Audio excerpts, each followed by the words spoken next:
Welcome to another Course in Miracles live broadcast.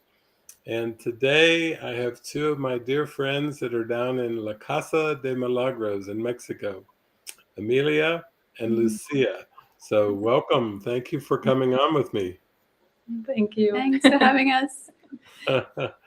Yeah, it's so beautiful because I had done like these Restream lives, one with you and Amelia when you were in Bali, and then Lucia when you were over in the UK. And that was quite a while ago. It may seem like a long time ago, considering all the shifts and changes. I know, Amelia, even you're getting to the United States, it was loaded with all kinds of experiences there in Bali. And then we were in touch, and then meeting a friend of mine, Ruth, when you landed. Ruth was like, I wanted to make sure that you landed there and were safe, and then she offered to come and get you at the airport and bring you to her house, and you had all kinds of encounters. And Lucia, yeah, that was a big leap for you to come from the UK to Mexico, probably nothing like you'd ever done before. So,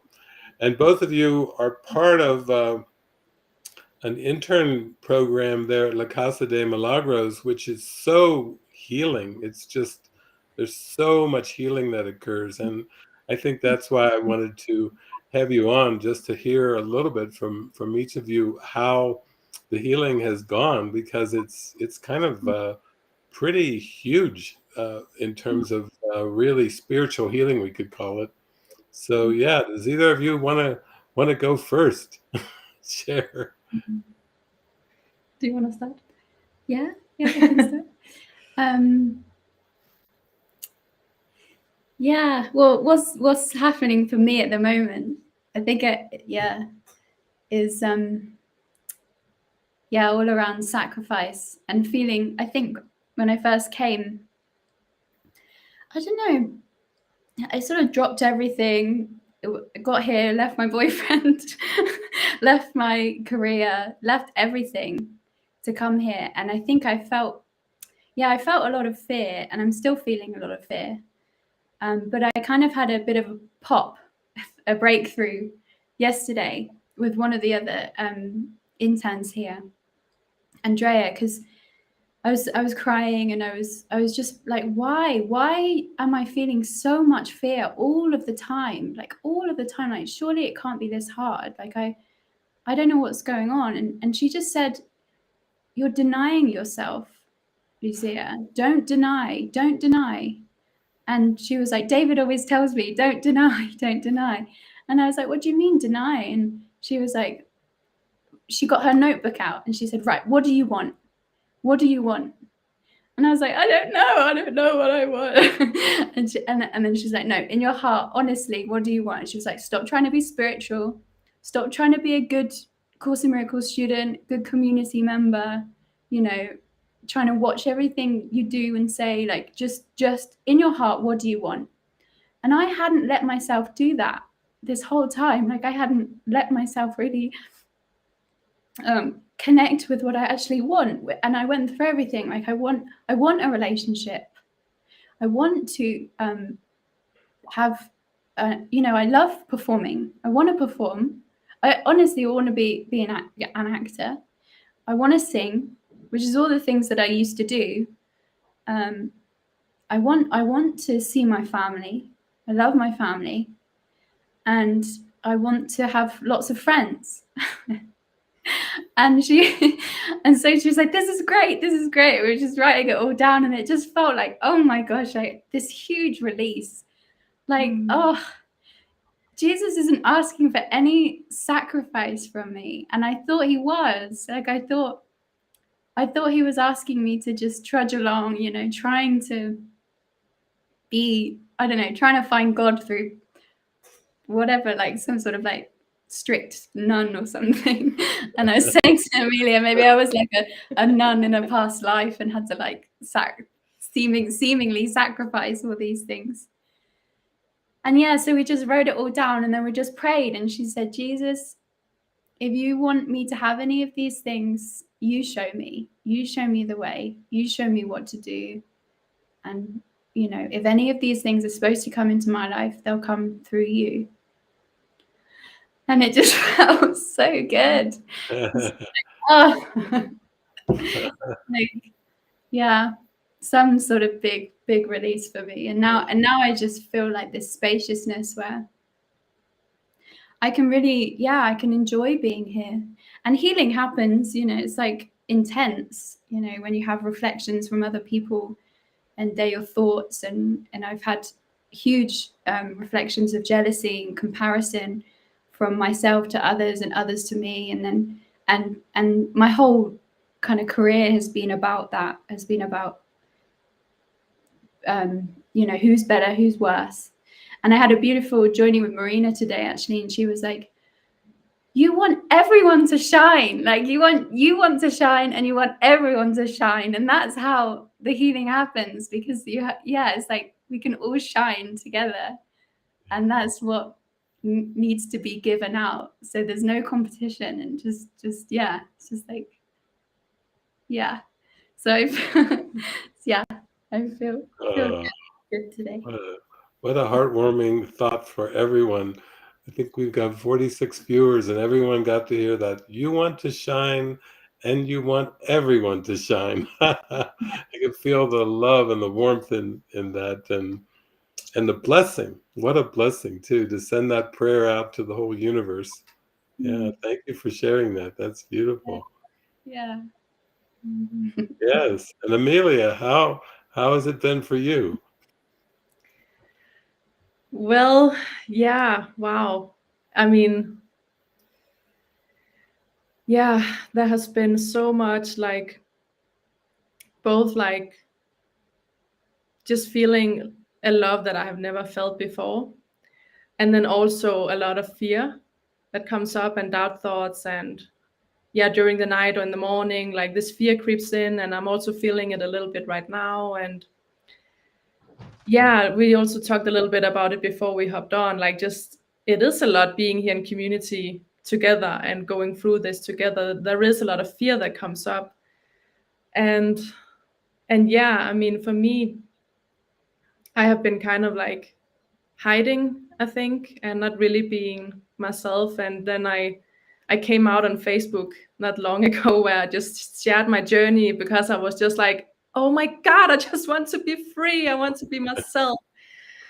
And that was just like a really big deal for me, because the course and Jesus, it's so new to me. And I realized, like, within the last couple of days, actually, where I've been taking a couple of days off, like, I just felt like Jesus was really calling me, like, in a way of like, I needed to really know him and feel him and be with him and trust him. And then I realized that I did follow him. I did come to a community, I did follow, but I realized I still had some kind of control inside me, like wanting to control the future, wanting to control outcomes. And for me, my call right now is like, I'm just like in surrender to him. And like, I give up. Like, I tried it my own way, like trying to make myself happy and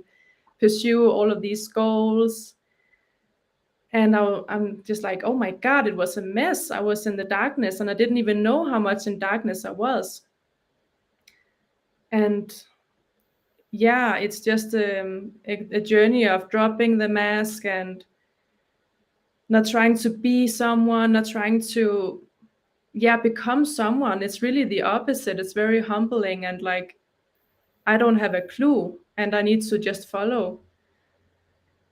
And so that's really what's going on for me right now. It's really surrendering to Jesus and knowing that he has me. And I'm only here to be helpful. I'm only here to follow. Like, I'm not here to try to become anything or figure out my life. Like, the opposite. Please take it. I don't want to figure it out anymore. Like, please, can someone just lead me now?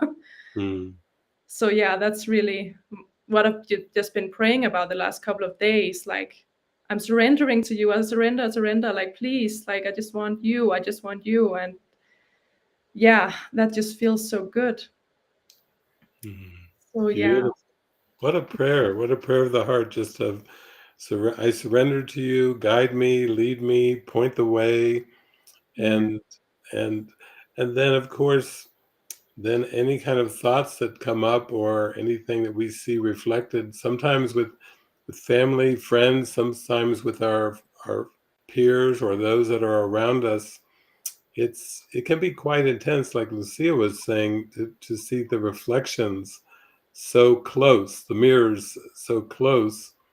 And it's kind of funny too with this world where there's all these different pathways, and they seem to be very different in terms of pathways and religions and everything, but to be transparent like both of you are, to be authentic and to trust that it's highly individualized. We go through this trusting and letting go, but it looks different for everyone. And there's no need to feel like we have to do it a certain way or have to defend the way that it looks or whatever. Little by little, it seems like we get more trusting just to keep our constant contact and attention on what we feel in our heart, and really go with that and learn to trust our intuition and our inner guidance, and not feeling we have to fix ourselves or fit into certain kind of standards. Like we've been so used to that with our programming, looking outside of ourselves and comparing, and how does this work and how am I doing? How does it measure up? That's a lot of the past programming that we're just letting go of. And it seems like when we let go, then that makes a space for things to really just unfold. And we can start to just appreciate, oh, here's what's happening now. Here's how it looks now. Instead of trying to, make a judgment about how it looks now. Just, oh, okay, this is how it looks now. Interesting. Yeah. Yeah, I would have never seen myself here, that's for sure. Like this, I would have never figured out on my own, like never. It's the opposite of where I was going. But yeah, when you feel the prompt inside and you just feel like something is calling you, like, yeah, you have to trust that there's a reason why my heart is like screaming and like, please go do this. Like you just need to surrender to that and trust that you are loved and that someone got you. Yeah.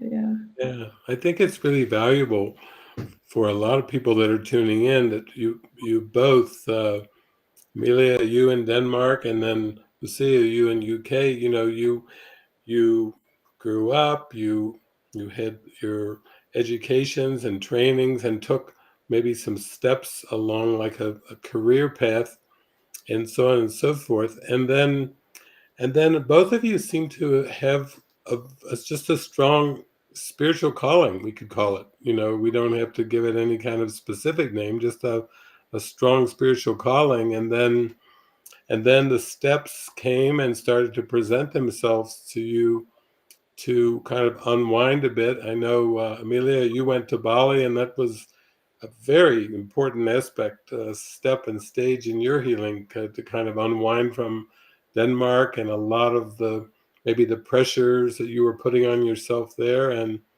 then Lucia, with you, you were getting quite established there, in acting and kind of on a career path and everything. And then I guess you told me you kind of played it out in your mind, like, okay, if I play this out for some decades, how does it feel?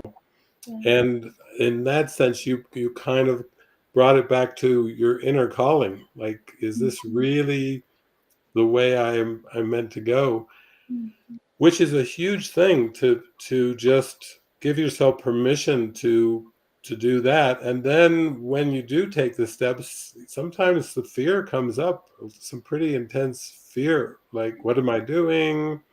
Am I wasting my time? And oh my gosh, I never saw it going in this direction. And those kind of thoughts, but both of you have really kept the faith, kept hanging in there with it. So, and I think too, with both of you too, you had some times where there was even intensity seemingly between the two of you, and then you've had like a joining where you said, let's really sit down and let's just join here, because this is getting pretty intense or pretty wild.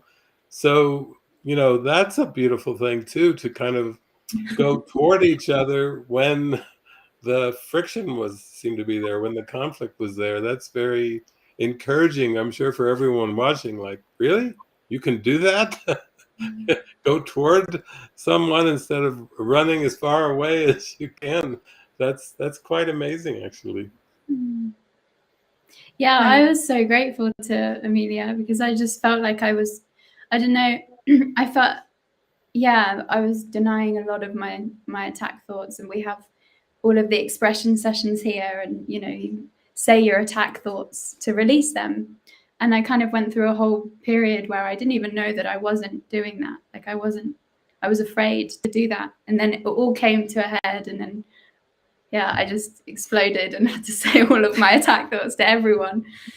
And then Amelia just said, she said, we can join and we can say them together. And it was just like, I was like, wow, like so grateful that someone was willing to kind of join with me to do that. However it looks, or whatever, however it feels, it was just like,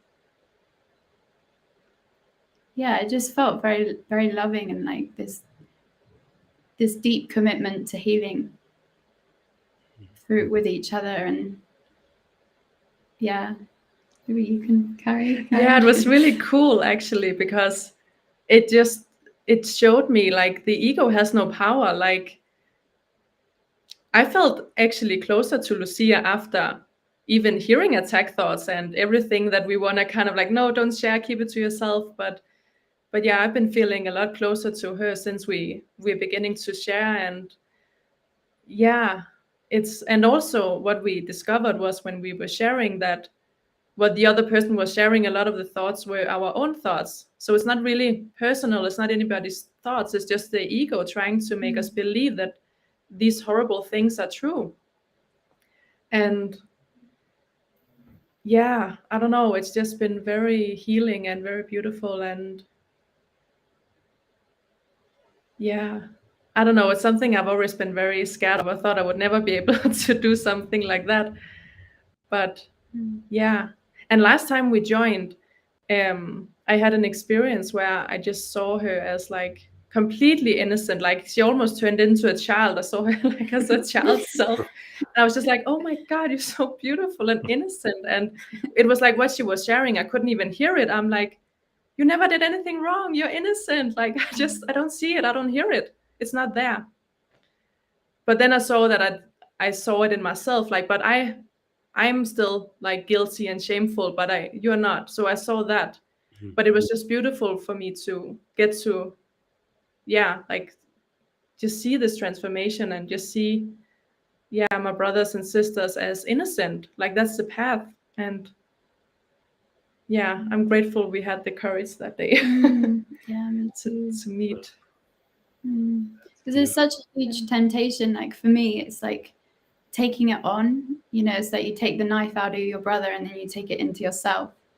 And I just kept doing that and then I wasn't like releasing anything, and I still have big trouble in releasing it and letting it go. Like I think it's real, and holding on to it. And the more it's like the more we join, the more we go towards each other, the more you can see the impersonal nature of the thoughts. And it felt really healing. Healing. That's beautiful, though, that you hung in with that and could feel the blessing or the benefit of it. Sometimes it is hard to transfer it all the way around to yourself, but you can feel like that's the movement, that it's to free everyone. including yourself. And then also with applying for the internship program, so it's collaborative projects, but also I think things can show up, like I think Lucia, you were saying, oh, there's some opportunities to dance or to sing, you were mentioning. How has it been for you? Have you had anything kind of coming up through the collaborations that you really felt strongly drawn to, or some things recently where you felt, oh, I'm going to give myself permission to express or extend in a little different way than I have before? And has it been freeing that way?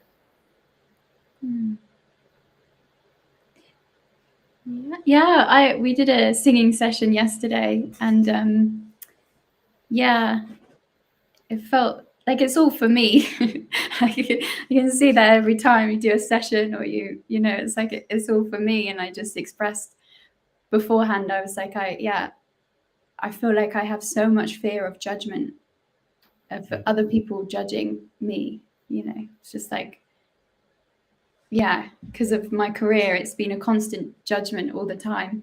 And being here has shown me that that is what I'm most fearful of, really. And so I just, I think wanted to sing without that fear, without that feeling of judgment, and just to really not care about what it sounds like, what anyone's thinking, about preparing beforehand, and then also sang at the worship session, one of the worship sessions, and it was like for the first time ever in my life, I didn't have any of those attack thoughts towards myself, and I didn't have the thoughts around preparation either. Like I need to do breath exercises, or I need to prepare some whatever I used to prepare, and just really sunk into Jesus and just felt so much power. And I was like, oh my gosh, if only I'd known this back then, that I could tap into this power. It would have saved me a lot of a lot of time. To know that I really didn't have to do anything other than enjoy what I was doing and tune into that. And wow. But I was also telling David the other day about how you were just like, I want 2 days off. I want to spend 2 days with Jesus. And that really inspired me, because I was like, I should do that more. That's great. That's great. To take it to really when it comes. So on one hand, it was for you, Lucia, kind of letting go into the singing with just being fully in the moment, being like done through with no sense of performer evaluation.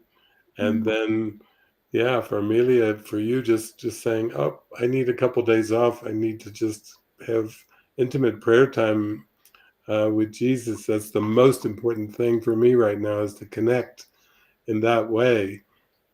And in both cases, it does seem to take a step of faith to do that, and then you feel the blessing that comes from that little leap of faith. It's just beautiful.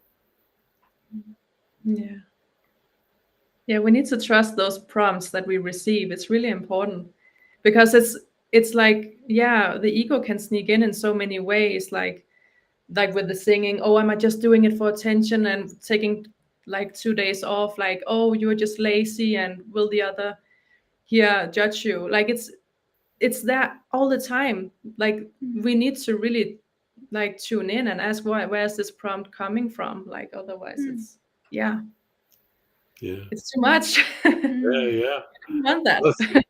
And then it really carries you, because you really feel it when you hear the prompt and you follow it, and you feel the lightness and the connection and the joy. Then that's very convincing. Like, oh, I want to hear the prompts. I want to follow the prompts. Because sometimes people will say to me, oh, I don't feel connected to spirit, or I'm not capable of hearing. And I said, well, it's a process of building trust, building faith, and following the prompts. When you do get a prompt and then feeling the release, the joy of following it.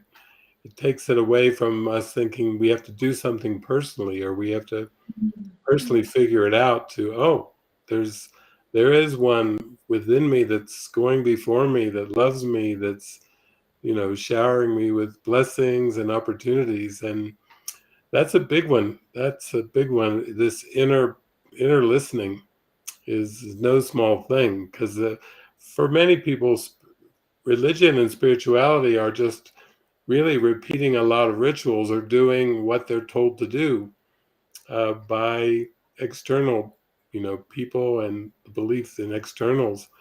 And at some point, I think when there's obviously too much reliance on external people and authorities and symbols, then there gets to be more of an emptiness, like almost like going through the motions. And of course, I think a lot of religions, there's a lot of fear under there. So it's almost like trying to get caught up in rituals and caught up in repetitions to avoid looking at what is the fear underneath. And this is more of just, I guess, real self-honesty. Like when there's fear, acknowledging it and saying, interesting, there's fear coming up there. Wow, that's interesting. And then giving yourself time to kind of pray with it and be with it a bit, to say, what is underneath this? And I think that's why people just adhere to specific belief systems, because there's afraid, like, oh my gosh, if I take the lid off and start questioning my beliefs, where's it going to end? Is it going to end in chaos or bliss? And for many people, there's too much fear of going deeper, so they, cling to the rituals or the platitudes, those kind of things. So it's beautiful that you're both very courageous that way, to take such a close look. Yeah. I was just thinking maybe you could talk about the fear, David. The fear of, because yesterday I sat with it, and I sat with the fear, and it was like sitting with it, but without kind of going into any stories, and just really feeling the emotion in my body. And it feels so deep, like the fear feels so deep. Like there's something there that's just kind of unexplainable, or something like, and maybe you can talk on that. Yeah, there's actually a section in A Course in Miracles, and the title of this section is The Fear to Look Within. And I think what's underneath it is this sense of that, different spiritual traditions and psychologists and psychiatrists will talk about the unconscious mind, and with a sense of, you don't know what you're going to get. That's why it's unconscious. It's out of mind. It's pushed out of mind. And there's this, Carl Jung called it the shadow, and different people have different names for it. But I think that's the sense of uncovering and being able to allow the darkness to come up and face some emotions that seem to be a bit destabilizing. Everybody wants stability, but we don't really want a stability that's based on just a bunch of ego defense mechanisms.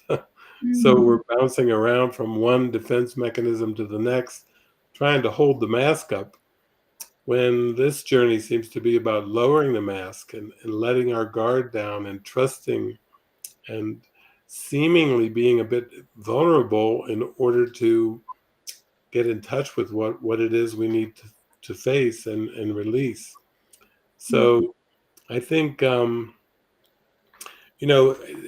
one point in the Course in Miracles where Jesus says, you think you're afraid of the unknown, but you're really afraid of the known, because God is the known, but to the ego, God is the unknown, you see?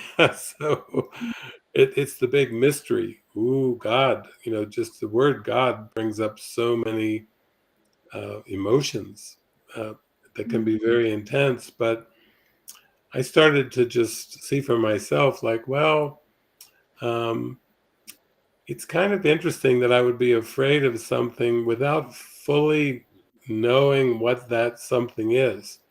When people talk about afraid of God, um, Jesus is saying, how curious that you haven't really gone deep enough or really examined if God is love, why are you so afraid of Mm. God, from Jesus's perspective? But I think it's a fear of loss of control, a fear of loss of personal control.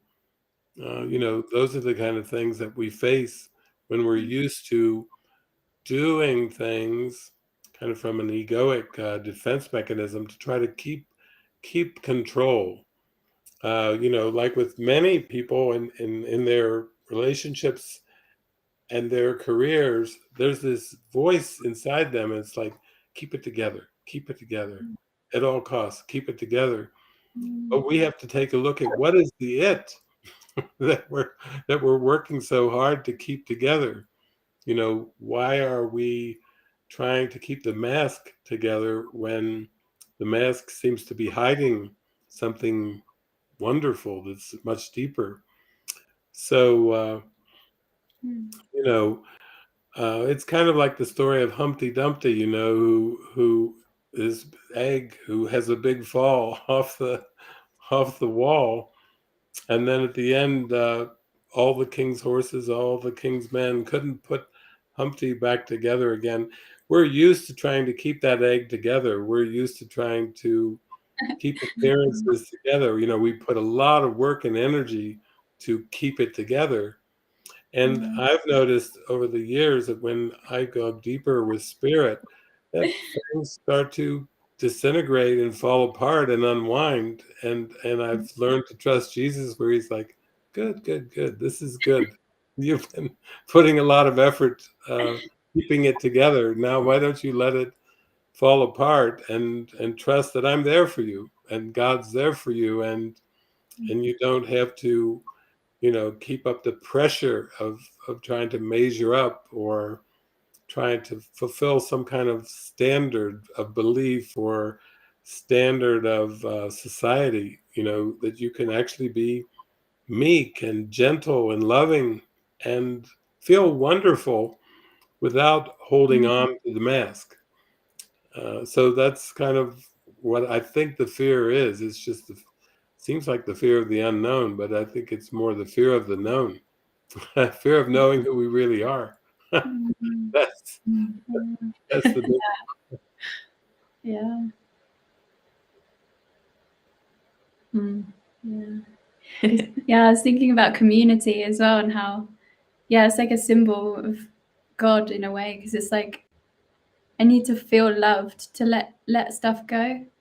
So it's like, yeah, I need to feel like I can express around everyone, and that it can crumble in front of people. So that, yeah, I don't know, there's some sort of letting go in that and trusting, and then in that I can trust not hiding from God anymore, because I'm not hiding from my brothers and community. So, Yeah, I mean, I feel like hiding a lot. So it's also the, yeah, gaining trust of everyone around, and knowing that I'm loved. yeah, yeah. It's beautiful, because I think it's a good training ground. It's a good mind training ground. But the transfer of the training is so beautiful. Like you were saying when you were with Andre, okay, what do I want in my heart? I want a relationship. I like to act. I love my family. And in all those cases, you would want to feel congruent. You would want to feel harmonious. You would want to be in a relationship where there is open communication and open sharing, a deep connection and intimacy. With the family, you would want the same thing. You would want it for yourself and for everyone else, that they are free to express and be open to communicate as part of the healing process. And even with acting, of course, that when we see all the great movies and the great actors and actresses throughout history, because I have quite a few friends that are they're just like movie buffs like me. We've seen so many movies, and we're always giving each other tips. Like, have you seen this one yet? Or did you see this one? So there's a big kind of a community of sharing.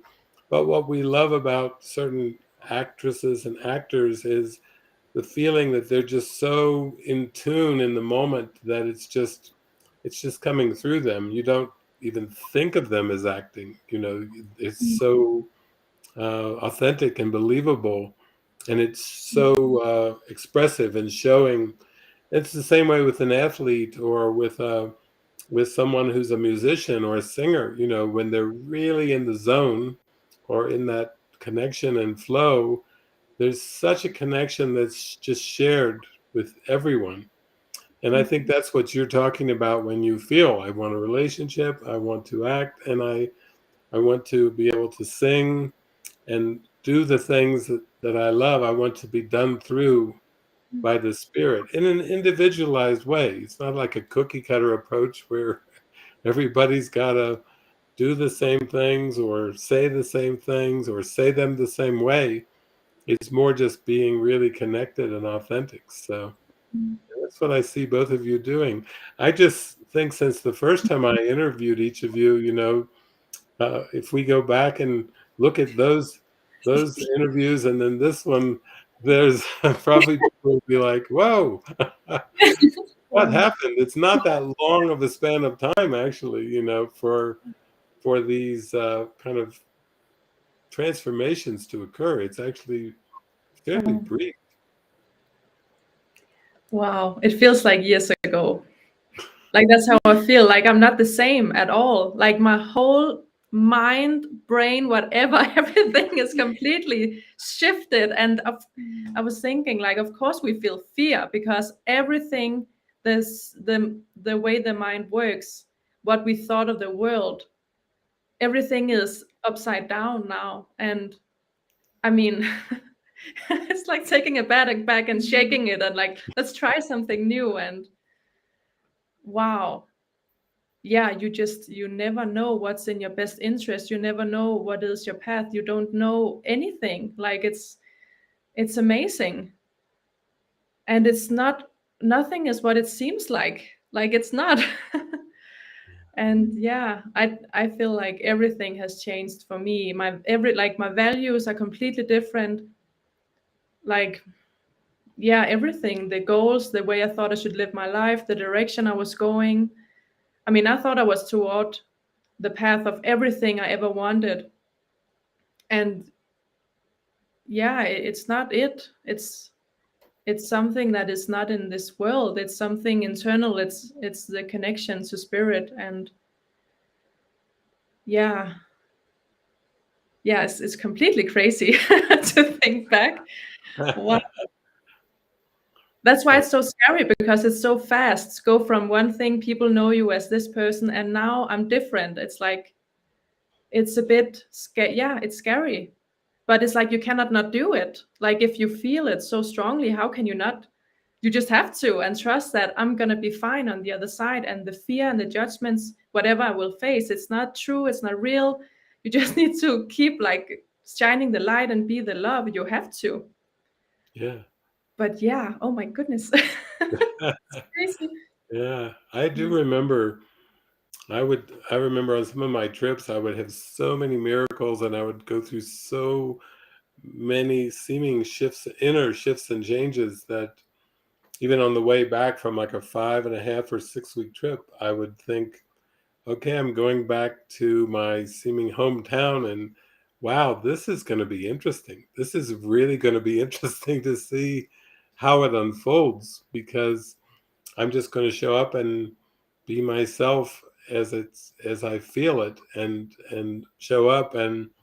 But also it was good because I really sensed like I wasn't in charge of it. Didn't have any kind of outcomes in mind. I wasn't trying to convince somebody or change somebody's mind or persuade somebody to be a certain way. I was just showing up and enjoying the joy and the lightness of the experience.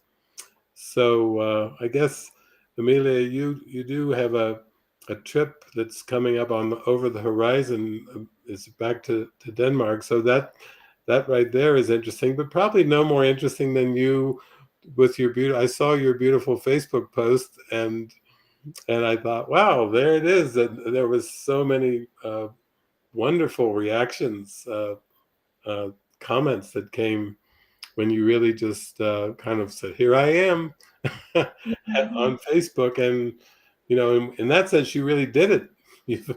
You've already done it. That's true. Yeah, and I really saw that. That's like by me going through that fear and being like, "This is who I am."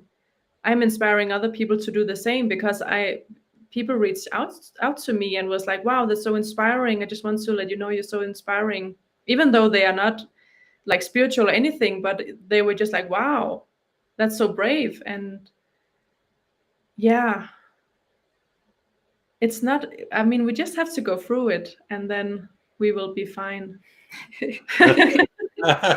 Promise. Yeah, we just keep walking. That's good. Well, for all of our people that are tuning in live, just there's another quotable quote. You just have to go through it and we will be fine. Very matter of fact. Yeah. Well, this is great. I'm so grateful that you both took the time to come on again and just be so authentic and transparent. And I think that a lot of people do still have a little curiosity about what it's like to be in like a spiritual community. I mean, because when we just look at what we seem to know from the past, whether it's been, maybe we didn't have a lot of experience with spiritual community, or maybe we saw some movies of like St. Francis or Mother Teresa or something, and formed some ideas and opinions based on, well, that looks like that's what it's all about, and then had a reaction, either, wow, I like that, I'm going to go toward that, or I'm never, for me, I am not going to touch that with a 10-foot pole. I know Andy Page, when he first was even contemplating, I think he was taking one of the online courses, The Doorway, a little taster, and going through it and talking to his friend Nicholas, saying, well, yeah, these are some good ideas, and I'm enjoying going through this taster and really enjoying it. I don't plan to live in community, but this is what I feel is resonating for me.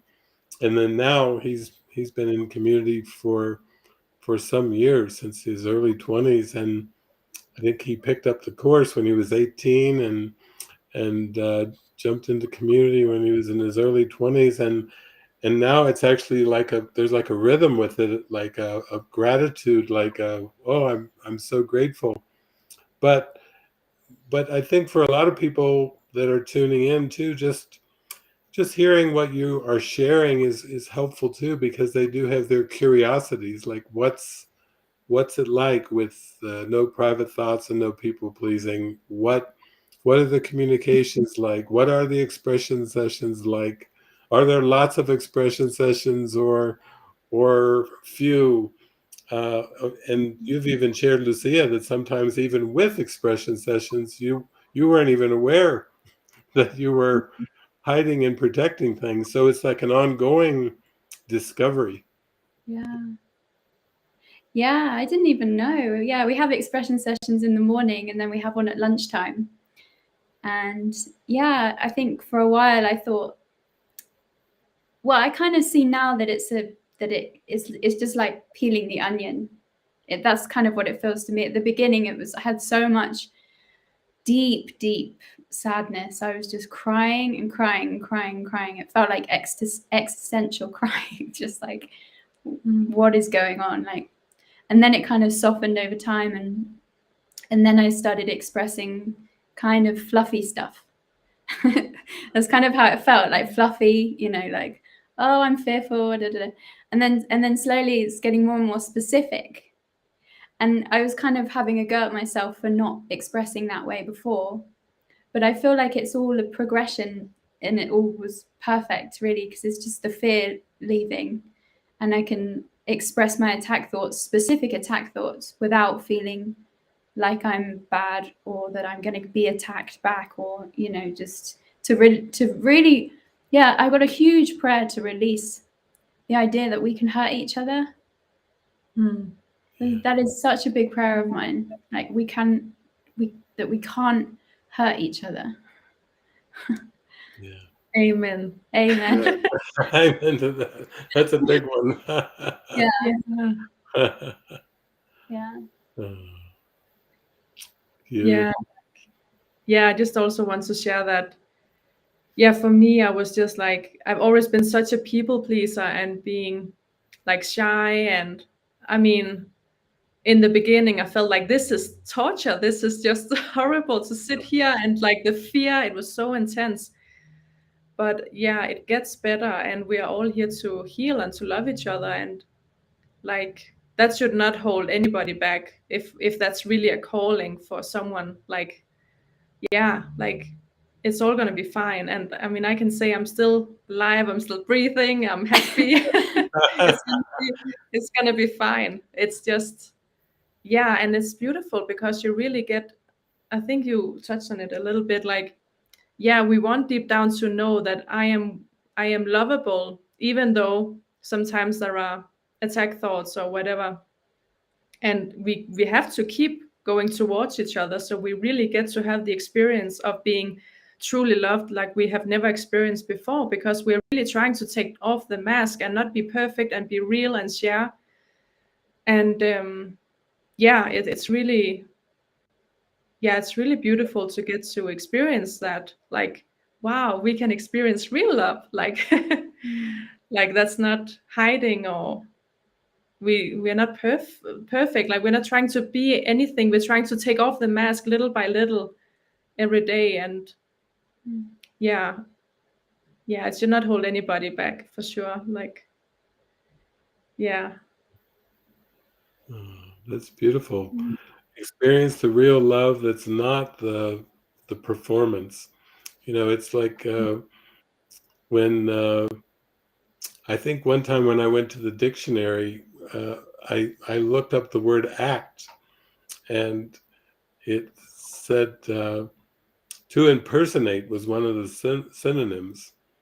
And it's really kind of an amazing thing when you start to really get in touch with the healing that's occurring, and the willingness to just let the thoughts come, let the emotions come, and not try to hide and protect them all the time. It takes so much energy to hide and protect, to like hold the mask up. And now when we're letting the mask down, it's like we're giving ourselves permission to say, I don't have to act, and I don't have to impersonate anymore.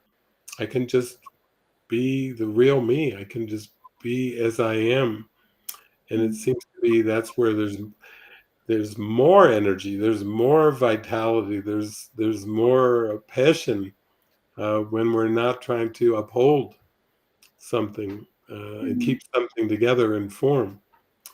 So I think you both are good examples of that, just keeping the trust and faith and staying with it to the point, because it does take trust to kind of let things move through, and then start to feel the release. Like Lucia was saying, like even the release of this deep-seated belief in sacrifice, like which is where there's a lot of tears, like when you were crying there, you were kind of crying for the whole human race. Like it sometimes feel like that, like, wait a minute, these are not just tears, these are deep sobs. I'm, I feel like I'm lamenting something and grieving something for the whole human race. And I went through many years of that too, where I thought, I was tempted to think there's something really wrong, but somehow it felt like it was helpful in some way, or I needed to go through it. And I felt sometimes I would say, oh, my tears came for so many years. It was like I became the Niagara Falls. And I wasn't at that time so interested in being around people, but I had a dog, Chipper, who actually appreciated my Niagara Falls and would lick my cheek and almost like keep going. And I thought, this is great. This is better than I couldn't afford a therapist this good. Giving me such unconditional love and a little pink tongue treatment to lick my tears. I said, this is really allowing me to let them continue. I didn't even know why. It just felt like, oh my gosh, I don't know what's happening here.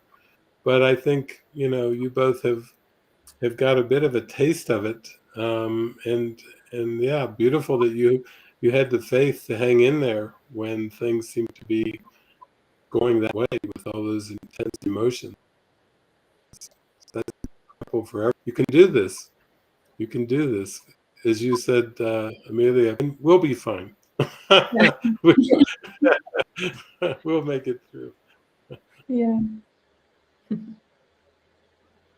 Well, thank you so much for taking time. I'm sure everybody appreciated it too. And if anyone's watching and you want to go back and check some of the videos on my YouTube channel, you can hear more at the beginning, and now you're seeing the before and the after. And as both of you have been saying, it's been a lot. It's like a big transformation. It's like a total flip. And that's not too common in the world. The world's, used to slow, incremental shifts. And I think both of you have had some pretty huge shifts, actually. And you live to tell about it. That's good. Still alive. Yeah. You didn't die. Oh, we Still keep You're still going the going. way. Yeah. Still going. Okay, well, thank you everyone for joining in, and we love you, and we're glad that you tuned in, and I hope this was healing and helpful for you. Thank you. Thank you. God bless.